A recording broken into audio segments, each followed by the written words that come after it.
Just days before play, Tennis Canada has announced no fans will be allowed inside the Scotiabank Centre for the highly anticipated Davis Cup qualifier between Canada and Israel. The decision follows security intelligence shared with Tennis Canada suggesting an increased safety threat. Tennis Canada, which is hosting the tournament, also cited recent disruptions at events in Canada and abroad. CEO Gavin Ziv called it a difficult move but said it was their only choice. We were forced to conclude that playing behind closed doors was the only way to both safeguard those involved and preserve the event itself. After the decision to bar spectators, Halifax Council withdrew the $50,000 it pledged for the two-day tournament.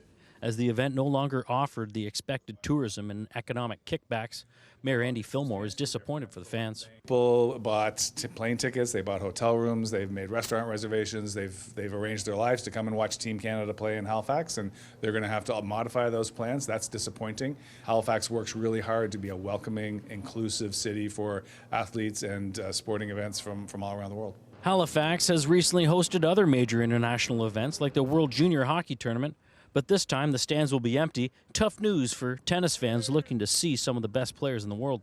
And watching tennis live is always such a fun thing, so I was planning to go, but sucks it's now canceled. But yeah. Sucks the conditions that brought it around, everything going on with Israel, but you know, really just you would want to see that level of tennis, you know what I mean? The Center for Israel and Jewish Affairs says the decision punishes the fans who wanted to cheer on Israel in Canada. They urge political leaders to protect public spaces from hate, saying, "It is unacceptable that hate, harassment, and intimidation have made it unsafe to support our athletes in our own country." Protests against Team Israel competing here have taken place already in Halifax, with other rallies planned during the tournament. CTV security expert Chris Lewis says for fans to be barred, a significant threat had to have been identified. There's something there. It's bigger than the normal, well, we might have a protest. Probably going to have a protest anyway. But with people inside and an active, group of folks, it could be worse. And we've seen worse around the world. Halifax police say they'll have a presence inside and outside the venue this weekend, but as for any other details, they wouldn't elaborate, citing security reasons.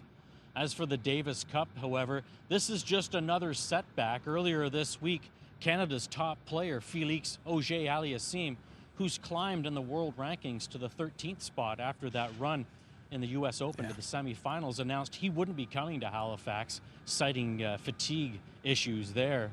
As far as the tournament play goes, games are expected to go Friday and Saturday, and you can almost guarantee protesters will still be gathered here as well outside the event this weekend.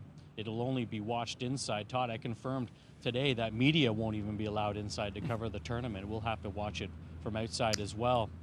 And so more news perhaps to come, Todd, but certainly a bit of a shocker for the sporting world. Yeah, no doubt. I understand it's still going to be broadcast on television. That will not satisfy a lot of people who had those tickets, though. All right, Jesse Thomas, thank you from downtown Halifax, Scotiabank in the background there.